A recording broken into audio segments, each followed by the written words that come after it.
Ikhlas berbagi ilmu. Alhamdulillahi Rabbil Alamin, wassalatu wassalamu ala Sayyidina Muhammad wa ala alihi wa sahbihi ajma'in. Para jemaah yang dirahmati Allah, di antara nikmat terbesar yang Allah titipkan kepada manusia adalah ilmu. Ilmu adalah cahaya, petunjuk, dan bekal perjalanan hidup. Namun, ilmu tidak menjadi berkah kecuali ketika ia dibagikan dengan hati yang ikhlas, tanpa pamrih, tanpa syarat, tanpa menuntut pujian atau balasan. 1. Ilmu adalah amanah dari Allah. Allah berfirman dalam Al-Quran, dan katakanlah, Ya Rabbku, tambahkanlah kepadaku ilmu. Ayat ini menunjukkan bahwa ilmu bukan hasil kecerdasan semata, tetapi karunia yang Allah berikan kepada siapa yang Dia kehendaki. Maka ketika seorang hamba diberi kesempatan memahami satu ayat, satu hikmah, atau satu pelajaran, ia sedang memegang amanah dari Allah. Amanah itu tidak boleh disembunyikan atau dimonopoli. 2. Ilmu menjadi berkah. Bila dibagikan Rasulullah bersabda dalam hadis riwayat Sahih Muslim, apabila manusia mati, terputuslah semua amalnya kecuali 3, sedekah jariyah, ilmu yang bermanfaat, dan anak salih yang mendoakannya. Perhatikan bahwa Nabi Sallallahu Alaihi Wasallam tidak mengatakan ilmu yang banyak, melainkan ilmu yang bermanfaat. Dan ilmu tidak mungkin bermanfaat jika tidak dibagikan. Sederhana saja, ilmu yang hanya disimpan dalam kepala akan mati bersama pemiliknya. Ilmu yang diajarkan akan hidup setelahnya. Ikhlas dalam mengajar, tidak mengharap puji atau balasan. Dalam realitas kehidupan, manusia sering diuji oleh rasa ingin dihormati karena ilmunya. Namun Allah mengingatkan bahwa keikhlasan adalah syarat diterimanya amal. Para ulama salaf berkata, open quote, barang siapa mengajarkan ilmu untuk mencari wajah Allah, maka Allah akan mengangkat derajatnya.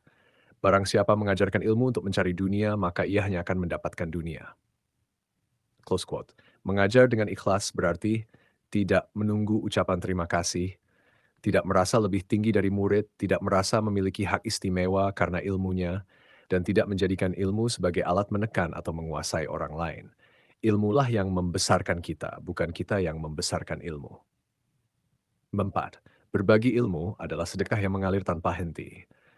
Rasulullah bersabda dalam riwayat Sahih Bukhari, sampaikanlah dariku walau satu ayat. Hadis ini menunjukkan bahwa mengajarkan satu perkara kecil pun bernilai sedekah.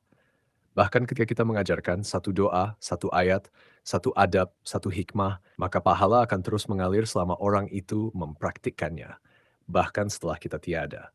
5. Ilmu yang tidak dibagi akan menjadi fitnah. Dalam sebuah hadis, Rasulullah SAW mengingatkan, open quote, barang siapa ditanya tentang ilmu lalu ia menyembunyikannya, maka Allah akan memasungkannya dengan kendali api pada hari kiamat. Hadis ini memberi peringatan keras bahwa ilmu bukan untuk dipendam, apalagi untuk disembunyikan karena takut tersaingi, atau karena ingin dihormati sebagai satu-satunya yang mengetahui. Ilmu yang tidak dibagikan dapat menjadi sebab fitnah, kesesatan, atau kerusakan. 6. Berbagi ilmu adalah jalan meninggikan derajat. Allah berfirman dalam Al-Quran. Allah akan meninggikan orang-orang yang beriman di antara kalian dan orang-orang yang diberi ilmu beberapa derajat. Qasal Mujadilah 11. Ilmu yang diberkahi bukan banyaknya informasi yang membuat Allah meninggikan derajat seseorang. Dan keberkahan itu muncul dari keikhlasan mengajarkannya. Orang yang ilmunya bermanfaat akan selalu dikenang. Cahaya ilmunya menerangi orang banyak, bahkan setelah ia wafat. Tentang 7. Mengajar dengan kasih sayang.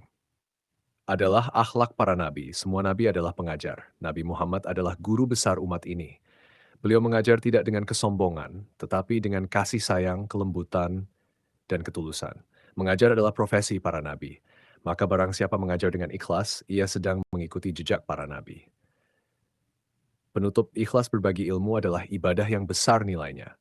Ia membuka pintu-pintu keberkahan, memperhalus hati, melapangkan rezeki, dan mengangkat derajat seorang hamba.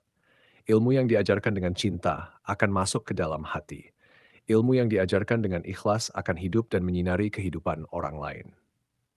Semoga Allah menjadikan kita termasuk hamba-hamba yang diberi ilmu yang bermanfaat, diberi hati yang ikhlas dalam berbagi, dan diberi karunia untuk menjadikan ilmu sebagai cahaya yang menyinari kehidupan sesama. Wallahul muwaffiqu ila sawa'is sabil.